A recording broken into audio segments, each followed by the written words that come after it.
There are two quotes, descriptions, that describe and define the two functions of the soul that are beyond intelligence, the transcendent functions of the soul.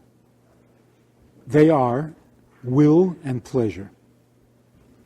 Those are like the general, generic energies that affect, inform all other functions of the soul. Because to some degree, behind every function, there's got to be some will. You got to want.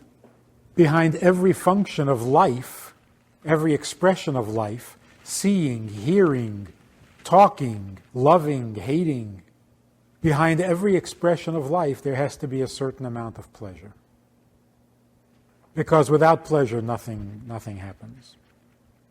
Nothing moves. So these two energies, these two faculties, are the general motivators that make everything else happen. So in describing these two functions, we are given these quotes. There is nothing stronger than will. There is nothing higher than pleasure. There's nothing stronger than will means that will can dictate by force of its authority, by force of its power, it can dictate all other behavior. When will wants you to know, you get to know. When you want to understand, you become a genius.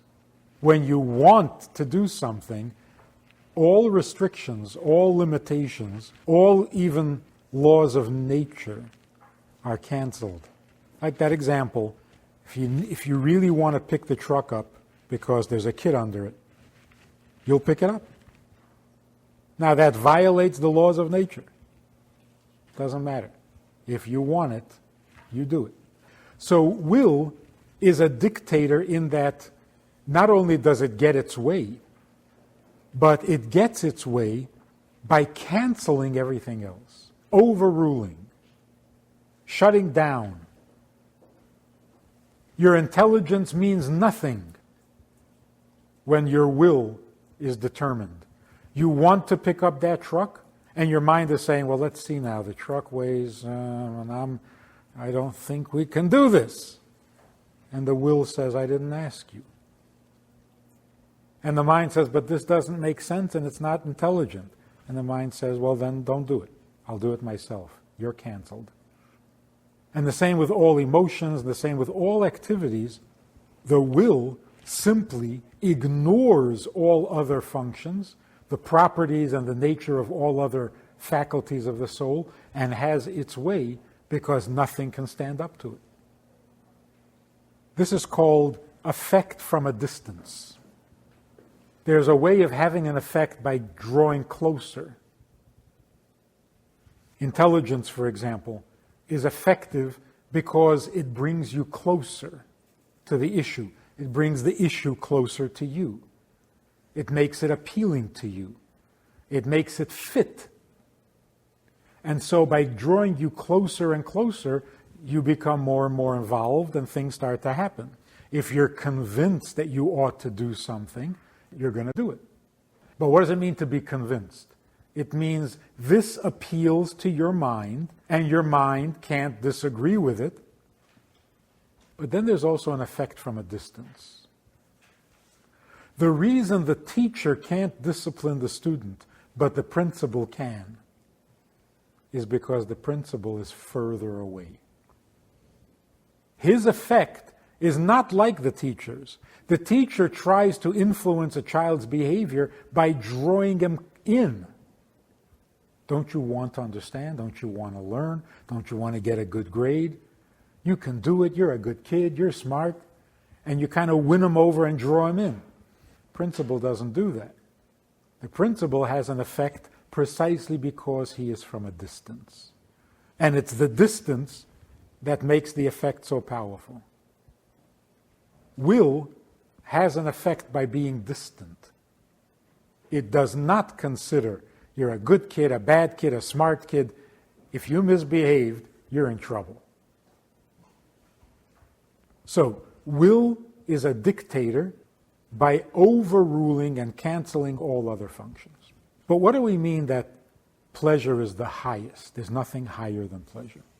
Well, technically, pleasure is the highest because that's where everything begins. So there's nothing higher. But that doesn't describe how pleasure works or how pleasure has an effect. What we mean that there is nothing higher than pleasure, it's because pleasure also controls and influences all the other functions, but not by canceling them, by elevating them. A simple example.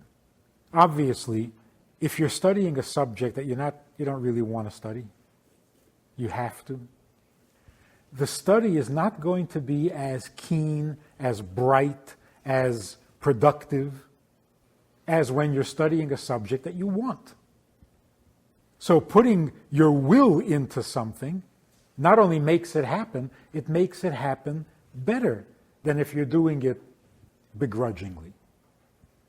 It'll make it happen better, more thoroughly, more efficiently, because will wants it to be. And so it will be. But what happens when you're doing something or studying a subject that you actually find pleasure in? Obviously, if you're enjoying it, it's going to go better than if you don't enjoy it. What will be the difference in how will affects your study or how pleasure affects your study? Will affect your behavior by making it more efficient, more precise, more complete, maybe not more honest, because you want it to go a certain way. What happens when pleasure influences other behavior, then it may still be complete and efficient, but that won't be the main accomplishment. The main accomplishment will be that it'll happen on a much higher level. It'll be more refined. The way that pleasure affects the rest of the personality is by drawing all other functions into the pleasure. So what happens is, when a person is experiencing great pleasure, his intelligence stops trying to be intelligent and joins the pleasure. His emotions stop being emotions, they become pleasure. Everything in the system is caught up in the pleasure and stops functioning according to its nature. It's almost like everything in the person takes on the properties of pleasure, including the look on your face. You're studying a subject. The look on your face should be one of studiousness or whatever, concentration. But if you're enjoying it, the look on your face is one of pleasure. And you can't tell. Pleasure from what? Are you studying something? You eating something? What is this pleasure? You can't tell because all the individual functions have lost their personality and have taken on the personality of pleasure. That's what it means there's nothing higher than pleasure. Pleasure draws everything into itself and elevates it all within itself. So, for example, you can do a mitzvah because it's a mitzvah. You've got to do the mitzvah. It's time. It's the morning, the first day of Sukkot, Lulav and Esrog. You got to pick up the Lulav and Esrog. You have to observe the commandment because it's a commandment. What happens if there's pleasure in that fulfillment, in the observation of the commandment, the observance of the commandment? All of a sudden, the performance is elevated. It's more refined, more spiritual, perhaps. Because now it has taken on the personality or the property or the characteristics of pleasure. And pleasure being the highest, brings nobility or refinement or sanctity to everything else that it touches. So pleasure is like oil. It infiltrates, saturates, and soaks through everything else, and everything becomes oily. Not a good mental picture. It's like when something spills in the bag on you when you're shopping, everything comes back oily. But with pleasure, it's a positive thing. Now, there are different levels of pleasure. Very seldom do we experience pleasure in its pure, unadulterated form. Pleasure within pleasure, or the pleasure of pleasure. Usually, pleasure has to be expressed through a vehicle. And there are different vehicles that express different types of pleasure. So, for example, there's the physical pleasures, the food, clothing, a nice house. There's the pleasure that comes from hearing. You hear pleasant sounds, it produces a lot of pleasure. A great composition, great music creates a lot of pleasure. Then there's pleasure that comes from the eyes, from seeing. A beautiful sight is very pleasurable. A beautiful painting. Then there's pleasure that comes from emotions. When you feel compassion, there's a certain pleasure there. When you feel love, there's a certain pleasure there. Particularly the goodness of the feeling. A good character, kindness, feels good. Even seeing somebody else being kind produces pleasure. It's not even you. Then there's the pleasure of intelligence, of intellect. When you master a subject, when you grasp an idea, particularly one that you've been having difficulties with, and you've been trying, and you finally get it, the pleasure is very strong. In the human experience, putting aside godliness, holiness, commandments, divinity, in the human experience, the highest form of pleasure is the pleasure that comes from intelligence. Or in different words, pleasure in the brain is the highest form of pleasure. The highest form meaning closest to the soul. Most like the soul. The soul is metaphysical. The closest thing we get to that is the pleasure that comes from a concept, from understanding. And that basically is the definition of a human being. And we always say, what makes a human being human? Intelligence. The most intelligent creature on earth. But it's not just having intelligence. It's the pleasure of the intelligence that makes us human. If there were a creature, some alien somewhere, who had more intelligence than we have, but their intelligence gave them no pleasure. Some kind of weird creature. They're brilliant, but they don't enjoy anything. They don't enjoy their intelligence. They don't get pleasure from understanding. That would not be a human being. So when we say a human being is intelligent, and that's a compliment, what we mean is a human being can get pleasure from intelligence. That's a compliment. Having intelligence, that's not a compliment, that's just a description.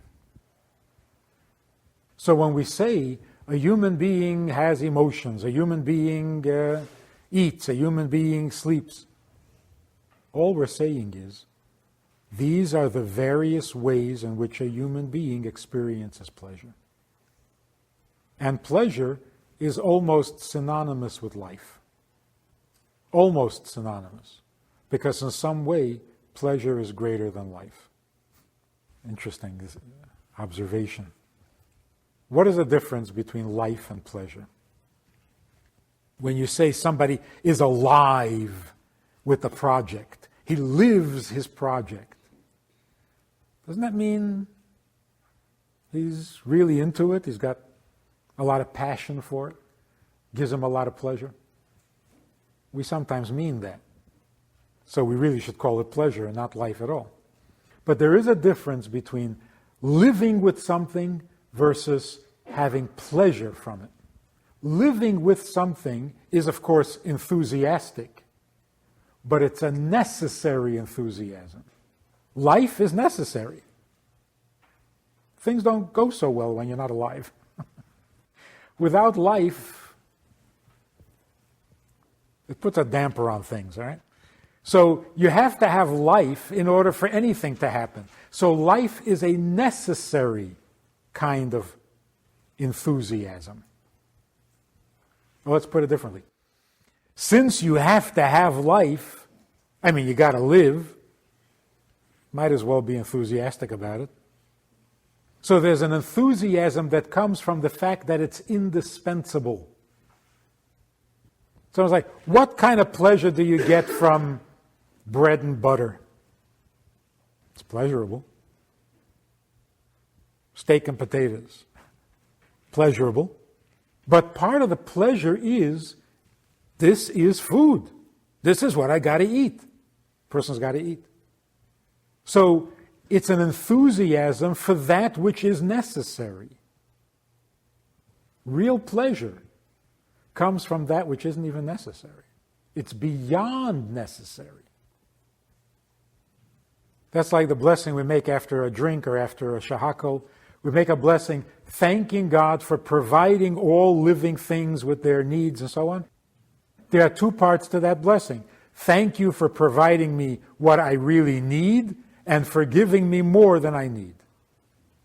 So there's a gratitude for the necessities of life, and then additional gratitude for more pleasure than life needs.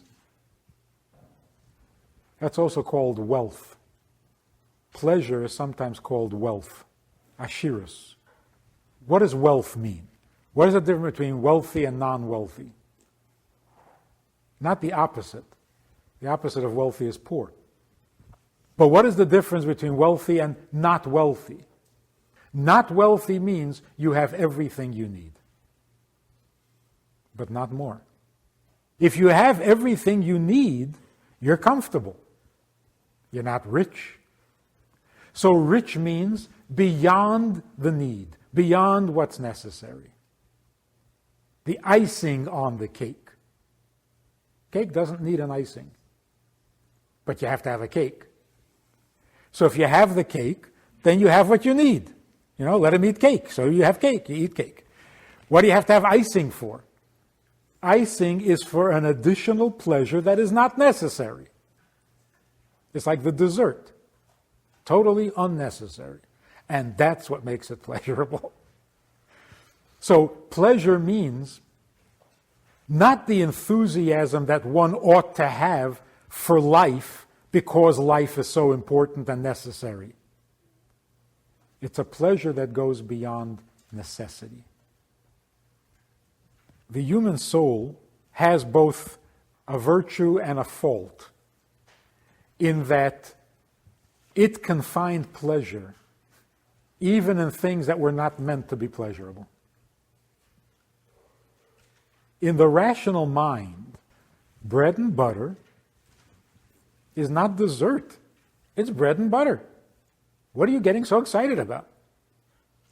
The human soul is so hung up on pleasure, has such a talent for pleasure, that it can experience pleasure even in things that are simply necessary. The human soul turns it into pleasurable. So if it were up to our mind, our rational thinking, there would be those things that are meant for pleasure, like vacations, sunny beaches. That's for pleasure. But getting into the car and going to work every morning, that's drudgery. A human soul is capable of finding as much pleasure in driving to work as on the vacation on the beaches. The proof of it is there are people who work on the beaches. To them, that's the drudgery. They live there all year, all their lives, they work there, and to them, nothing special, it's their job. If they would come to New York and take a subway, whoa, that would be a pleasure. And to New Yorkers, what's the pleasure? So a human being can find pleasure in the strangest things. If you want to get really weird, we can find pleasure in pain. What is the effect that pleasure has? We've spoken about how it affects. It affects everything by permeating everything and drawing everything into itself so that all you feel is pleasure. It's an overwhelming experience. Not because it cancels everything, but because it swallows everything. It captivates everything. So your mind, your heart, your body, everything is caught up in that pleasure.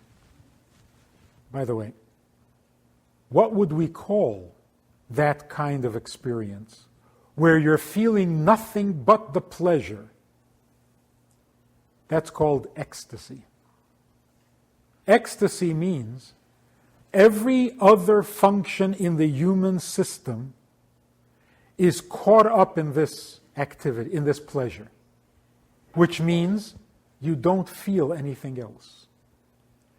When you're so focused on a pleasure, and pleasure is the highest sensation that the soul is capable of, all other functions that keep you rooted are not functioning.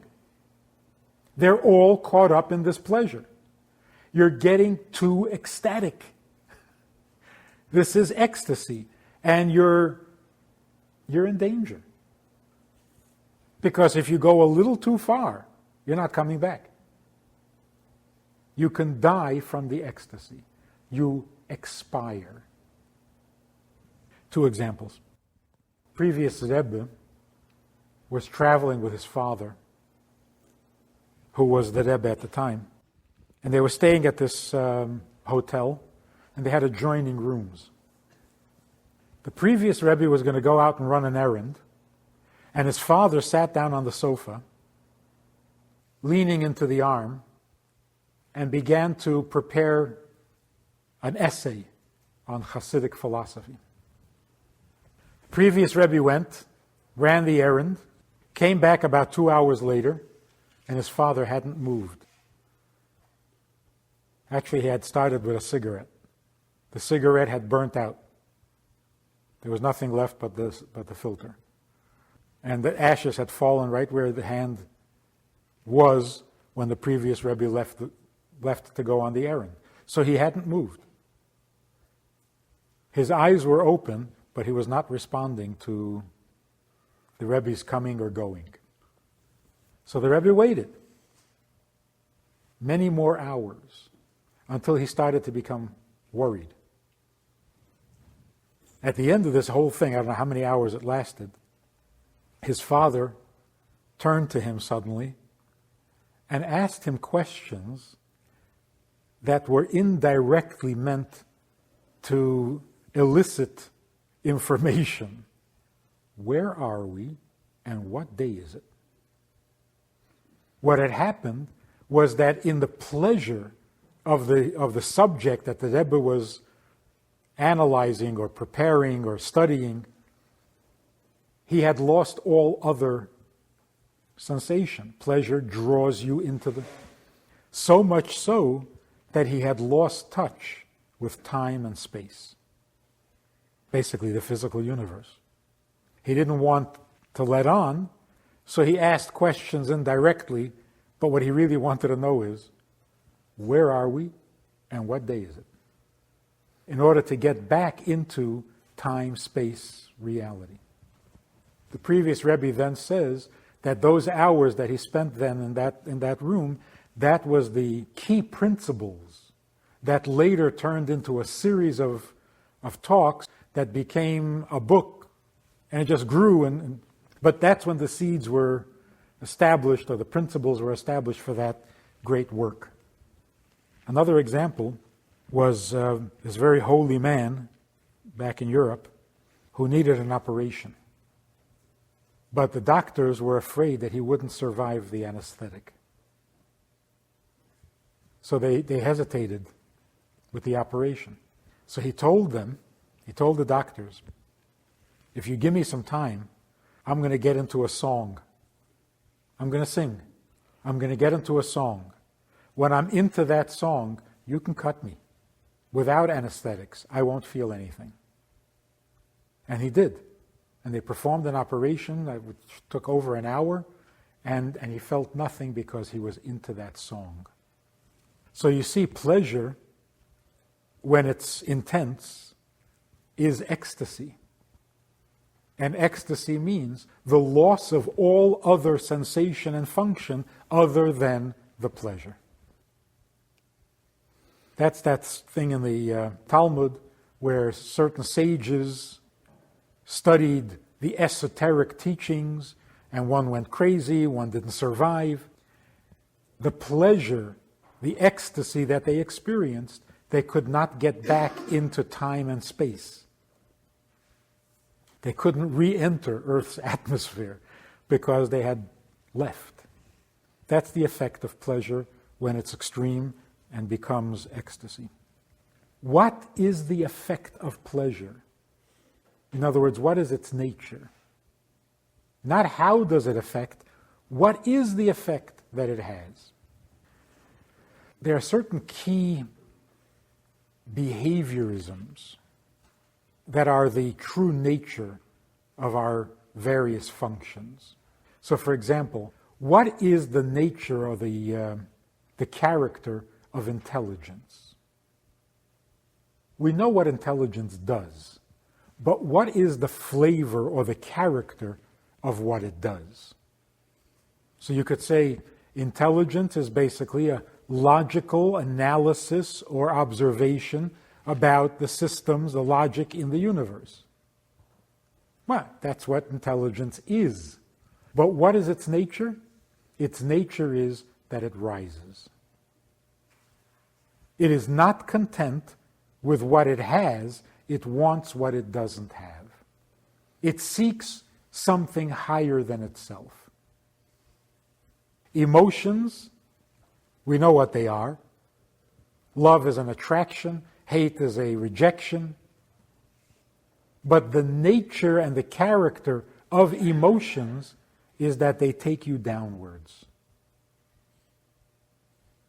The heart, the emotion, doesn't want to know what else there is. Every emotion is busy with itself. Can't be bothered with anything else.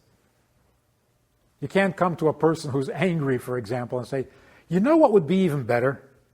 He's not interested in what's better, unless you're talking to his brain. But if you're talking to his anger,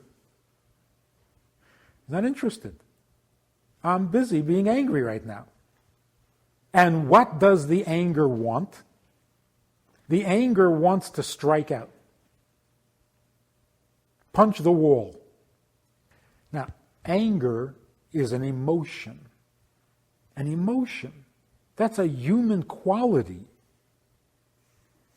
And all it wants is to punch the wall? Punching a wall, I mean, what's that? So you see, the nature of an emotion is that it wants to express itself, it wants to continue downward into something less significant than itself. It is an emotion, all it wants is an action. Usually a senseless action. A person is upset, he paces. What are you doing? Where are you going? No place, I just can't sit still. It's a senseless, meaningless movement. Even in more positive, you love somebody. A love is a very noble and admirable emotion. So if you really love somebody, Wouldn't you just love to sit back in private, quiet, and feel the love? No. I want to go talk to the person I love, and I want to do something for them. You want to do something? You have an emotion. Why would you reduce it? Why would you cheapen it by doing something? Feel the emotion. What happens when you discover a brilliant idea? You want to go do something? No. You want to be left alone so that you can pursue that, wallow in it. But you don't want anybody, you don't want phone ringing. But emotions don't take you into higher emotions. Emotions take you into speech and action. Speech and action are less than the emotion itself. For the soul, because it's more meaningful for the other person. I mean, I'd much rather you tell me you love me than sit there and think about it. Because your thinking about it doesn't do me any good. So, of course, for the relationship, the behavior is more important. But in terms of the level of the soul, the emotion is superior to the action, and yet the emotion wants the action. It seeks its fulfillment in what is lower than itself. And that's also why we often love things that are small.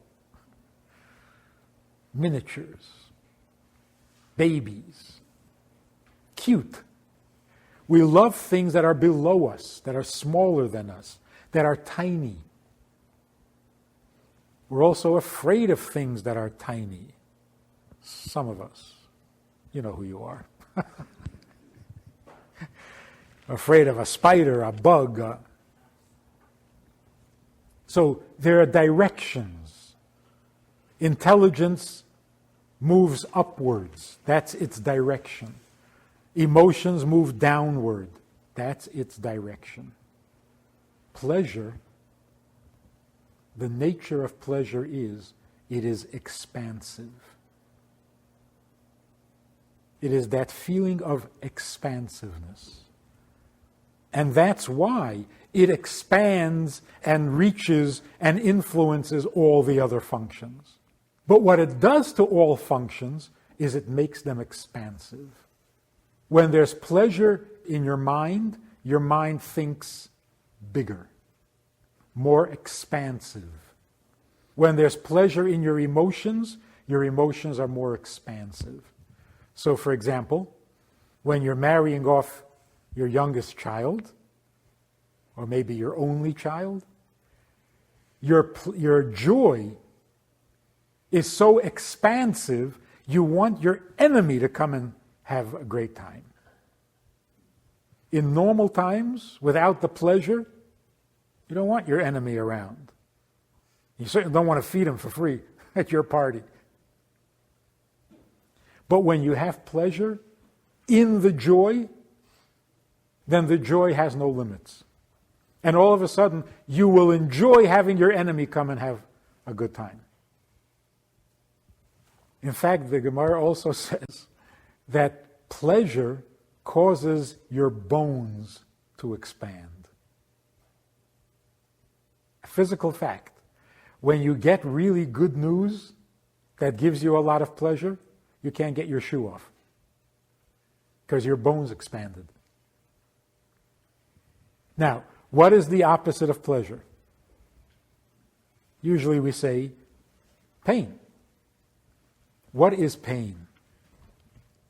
The opposite of pleasure, which is expansiveness, the opposite of that is constriction. When the constriction is intense, it hurts. That's the pain. So the opposite of pleasure is not pain. Pain is the result. The opposite of pleasure is constriction. Because pleasure is expansion, the opposite of that is constriction. When you have pleasure, everything is expansive. Where there's no pleasure, there's constriction. You think small. Your feelings are small. You barely can love. You love only certain people, only a certain amount. There's a constriction to everything, to the mind, to the heart, to your speech. Different people have different degrees of pleasure. The person who has a lot of pleasure are generally very loquacious. They talk a lot. They say a lot. They tell a lot. The pleasure in speech is expansive. And so there's a lot of talk. A person who doesn't have pleasure won't talk that much. Even when he needs to talk, he'll say the minimum amount of words necessary. And in those words, very little will be expressed because it's constricted. What happens even to the body is that when your pleasure is threatened, like when your life is threatened, your bones contract. You become smaller. Like certain circumstances in which a person can actually squeeze through an opening to escape a fire that is physically impossible for him to get through. Just like lifting the truck, he can fit through an opening that is too small for his skeleton. So the skeleton contracts. So again, the opposite of pleasure is constriction. Of all the pleasures and of all the pains, probably the most powerful, which doesn't get a lot of exposure. The most powerful would be the pleasure of seeing your children do something good. And that tells us a lot. First of all the attempts at describing the essence of the human psyche, the libido, the ego, the search for meaning, why hasn't anybody come up with the true answer? You want to know what is the center of a human being's psyche? The goodness of his children. There is nothing that cuts deeper than that, both positive and negative. You can have the most miserable life for 99% of your lifetime, and then you discover that your child did something good, and it's all worthwhile. That pleasure makes up for everything. On the other hand, to discover that your child is evil, you think your ego is important to you? It's nothing compared to if somebody damages your ego, bruises your ego, you think you've been cut to the quick? You've been cut to the core? It's not even near the core compared to what would happen if you should discover that your child is evil. So there's a chapter in Torah that talks about the rebellious son. That if parents have a son who does not listen to them, and he's a glutton, they take him to the court, and they say, this is an evil kid, and then they stone him to death. And the parents have to throw the stones. That's a commandment in the Torah. Now, again, the Talmud says that never happened. You know why? No one ever had an evil child. Not that there's never been an evil child. No one had an evil child. My child? Friends, bad friends. Kid misbehaved, did something horrible. I knew he should stay away from those kids. Those rotten kids, they're bad. My kid? No, he's a good kid. No matter what the kid does. So what is the Torah saying in giving us that whole chapter about the rebellious son? The Torah is telling us the truth. The truth is, if you discover that your child is evil, you cannot live with it. You can't. It's either the kid's got to go or you're going to kill yourself. You can't live with it. That's human nature. Now, the fact that you also can't face up to admitting that your kid is evil, well, that's your problem. So it never happened. There's no pleasure greater than seeing your child do something good. But this tells us another thing. Every parent is convinced that his child is good. I mean, come on, which child isn't good? It's a good kid. But when he does something good, it gives you an incredible pleasure. Why? If you know he's good, why doesn't that give you the pleasure? What does it mean that he's good? His heart's in the right place. He's got good character. He's got a good mind. He's got a well-balanced personality, temperament. He's a delight to be with. That doesn't give you pleasure. But he does something good, and your heart is going to plots with pleasure. Why is that? It's an amazing thing that although the mind's pleasure, as we said before, the mind's pleasure, the pleasure we get from intelligence, is the highest form of pleasure. But it is not the most intense. The most intense form of pleasure comes in that which is the furthest from the soul. Pleasure is the closest thing to the soul. And where does it find its strongest expression? In those things that are furthest from the soul. There's a principle in nature, in creation. The higher something is, the lower is its expression. Because the higher something is, the more simple it is. The lower something is, the more simple it is. In between, too much baggage, stuff.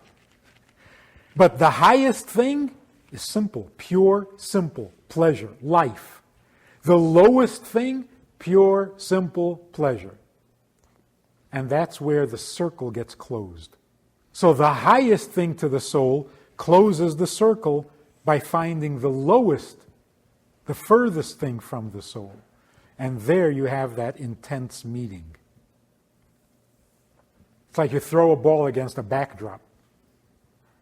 The impact of that movement is strongest when it hits the wall, when it gets as far away from you as it can and bounces back. So when the pleasure reaches the lowest place, that's where it makes the most noise. That's where it's most intense. And that's why you find people who have lost all pleasure. They're clinically depressed. The only thing that gives them pleasure is physical exercise. Running, swimming, aerobics. The lowest activity, just plain movement, nothing intelligent about it. Not even dancing intelligently. Just jumping up and down makes them feel alive. What do you jump up and down with? Your feet. Why the feet? Because your brain would never do anything so stupid. What, jump up and down? What do you think I am? I'm a brain, I don't jump. All right, how about your hands? You need to jump on your hands. Even your hands would say, well, that is so dumb. I don't do things like that. You want me to write something? I'll write, I'll paint, I'll draw. I'll even type. But jump up and down? That's too embarrassing. The feet will do it. Because, yeah, why not? What else can feet do? So because the feet are the least talented, that's why they are the ones to do the jumping up and down. And in that least talented part of your body, doing something that takes no talent, only there can you feel pleasure. When you're depressed. But also, when you're having very strong pleasure, words won't express it. You get up and you jump for joy. The only place that it can find free expression is in the lowest activity that a human being is capable of. And that is simple movement. Movement of the feet. So when you have great pleasure, you get up and dance. I don't mean dance like sophisticated dance. I mean just make with your feet. And that is the outlet for the pleasure. So, to get it down to something practical, the pleasure we get from our children doing something good tells us, number one, that doing good is goodness. Goodness is the deepest pleasure we have. But where does it show itself? Not in goodness of character, in goodness of behavior. When the kid acts on something good, when the kid walks to help somebody, does something physical that is good. Now that combination, goodness in action, that is the strongest pleasure that we are capable of feeling, and the most noble. But then we're going to have to come to a painful conclusion. If that is our strongest pleasure, deepest pleasure, the goodness of our children, why is it only the children? Only their goodness gives us that kind of pleasure? How about our own goodness? If goodness is that crucial, if goodness is that precious, if goodness is that important to us, why only the kids' goodness? Doesn't that tell us something? Why do you get so much pleasure when your child does something good? How about somebody else's child? That's nice. Not nearly the same pleasure. Why? Because when your child does something good, doesn't that prove that you're good? Isn't that where the pleasure comes from? You mean I'm good? I've been good? Well, I must have. I mean, my kids turned out pretty good. So we come to the realization that our truest pleasure comes from our own goodness. But how can we ever know that we're really good? When we see it in our children, then we know. If you see it in your grandchildren, then you know it even better. You must have had 2 generations worth of goodness in you because, look. On the other hand, it could be that has nothing to do with you at all. You just happen to have good kids. And maybe it's the grandparents who made them that good, not you at all. But, why throw doubt? Your kid is good, must come from you. Feels right. So when a person says, I don't see why why do I have to be so good? I don't feel a need. Well, then you must not be in touch with yourself. Because of all the needs a human being has, nothing compares to the need to be good. And that's the one nobody ever talks about. You need a good self-image, and you need your ego intact, and you need strokes, and you need friends, and you need security, and you need... No, you don't. What you really need is to know that you did good. Because that's where our pleasure lies. And if that's where our pleasure lies, then that's what life is all about. So in raising children, one of the first responsibilities is to mold the child's pleasure. Where does the child seek its pleasure? Where does the child find its pleasure? If you don't raise the child, the law of gravity dictates that the child's pleasure will be in food, in selfishness. Raising a child means promoting and cultivating an appreciation and a pleasure in things other than food, other than appetite. To find pleasure in helping a friend, to find pleasure in understanding an important subject, to find pleasure in doing the right thing. That's an obligation that parents have that you begin to work on at a very young age with your child. From the age of 3, you teach a child not to be overly particular about their food.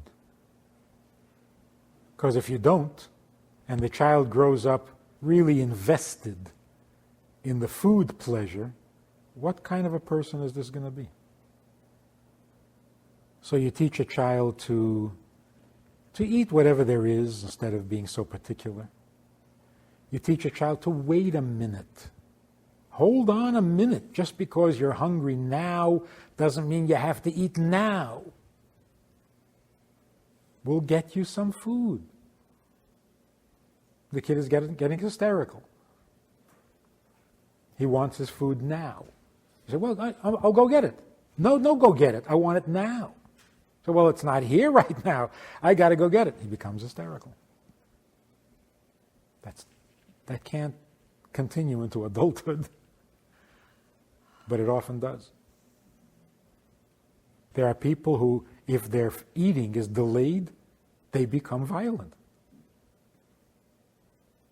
And that's not a new thing. That's been going on since childhood. Nothing's changed. Some children are so invested in their appetite that if you're holding the food in front of them, it doesn't appease them.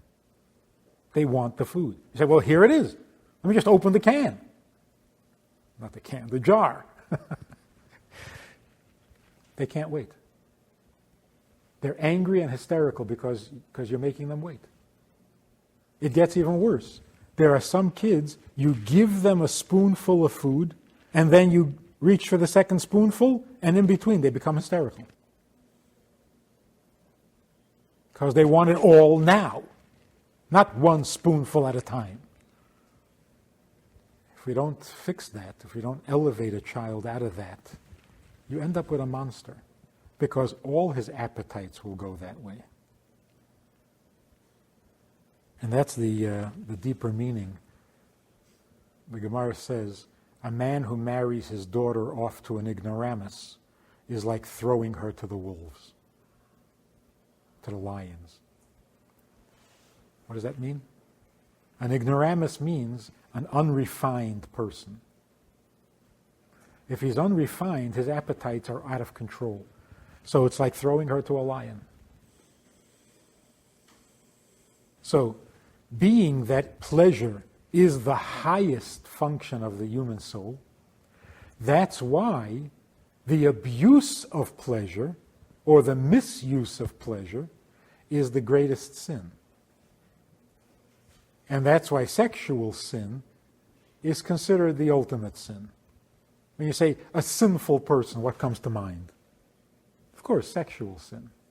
Because the violation of pleasure is not only a violation of a commandment, it's also a form of sacrilege. You're using pleasure incorrectly, that's going too far. You want to use money incorrectly? Fine, it's your money. But pleasure? Pleasure is sacred. Pleasure is life. You're destroying that too? That's gone too far. So instead of condemning illicit pleasures, we need to appreciate and respect pleasure so that it would be unthinkable to abuse it. That's a much more meaningful view of morality.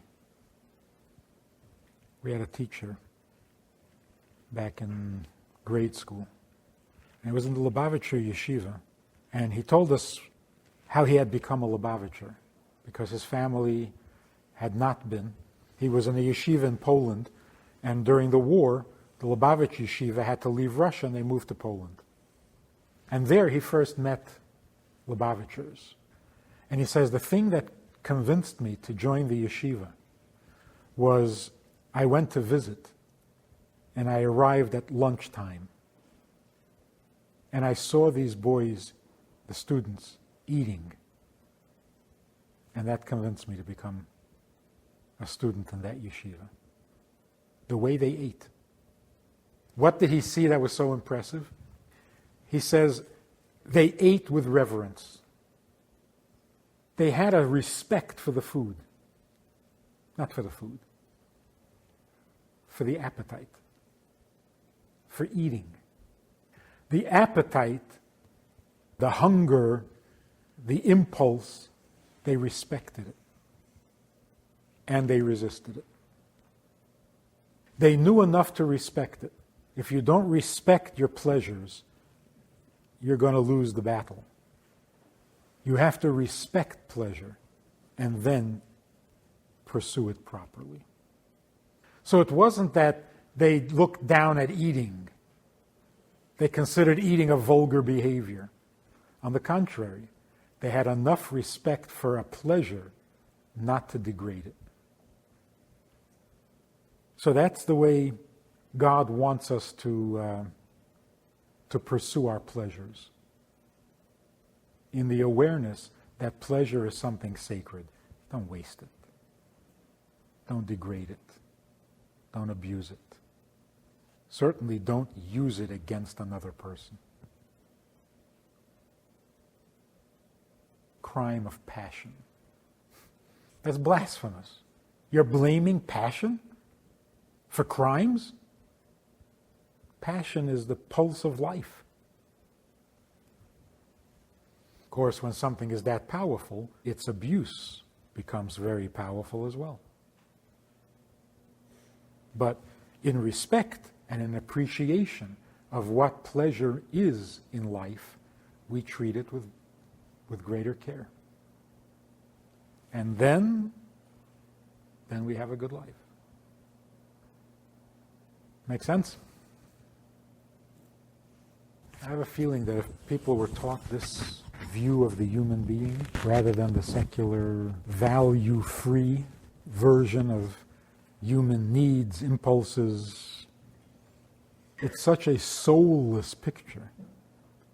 It's got to reduce a person to an insignificant and irresponsible creature. If you bring in the soul, even the human soul, we're not talking about the godly soul. Just introduce a human soul, and you've ennobled life immensely. But nobody teaches it. Nobody teaches it. Even in very orthodox schools, you're taught what is allowed and what is not allowed, what is permitted and what is not permitted, what is kosher and what is not kosher, what is nice and what is ugly. But it's all outside of yourself. Oh, that's disgusting. Oh, that's okay. This is kosher. That's not. What's going on inside? Who are you? No picture. And so you make up stuff. Who am I? Tzaddik.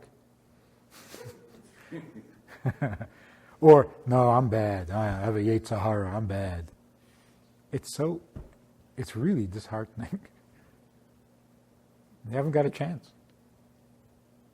Are you a tzaddik? I am. Want to be a tzaddik with me?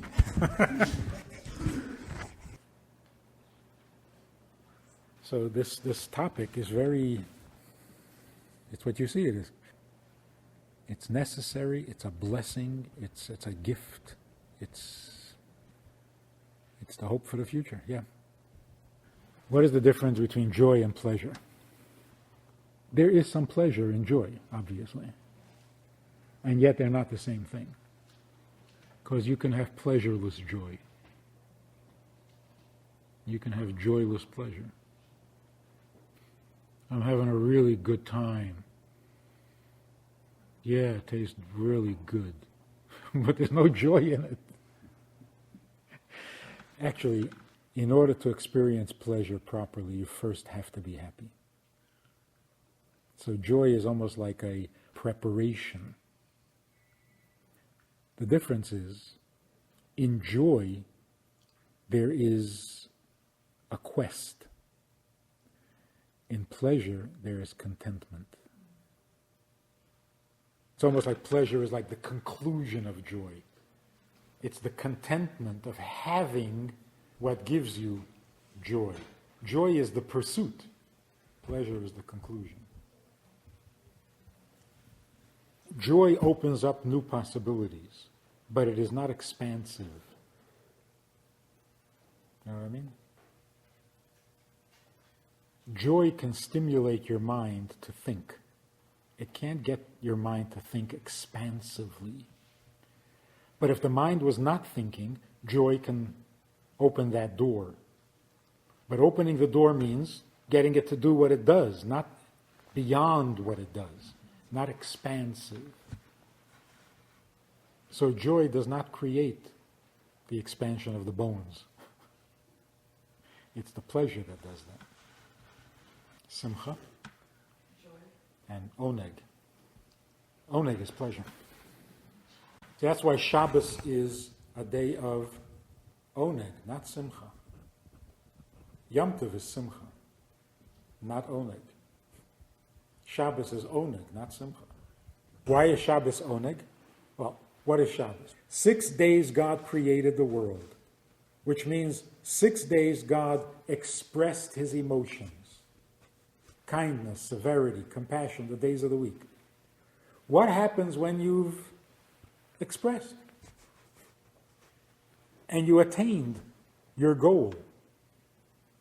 So Friday, at the end of all of creation, God saw all that he had made, and it was very good. Result? Pleasure. So what was Shabbos?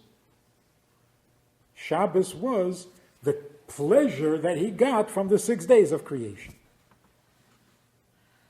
And that's why Shabbos is a time of pleasure. And by keeping Shabbos, you're basically joining God in his day of pleasure. And that's why you're not allowed to do any of these menial tasks, which in the weekday would make you more comfortable. Turn on the light, turn off the light, cook the food, warm the food, cool the house, heat the house. You leave it as it is because that's not where your pleasure comes from. Today is a day of pleasure, which is closely related to contentment. If you're really uncomfortable and you need the light to be turned on or off, you're not content. You're not content, there's no pleasure. So you're disturbing God's pleasure. It's like God is trying to keep Shabbos and you're running the lawnmower. It's disturbing. Imagine if on Shabbos not a single airplane flew. Not a single motor ran. Everything just stopped. Because what is your problem? It's good. Leave it alone.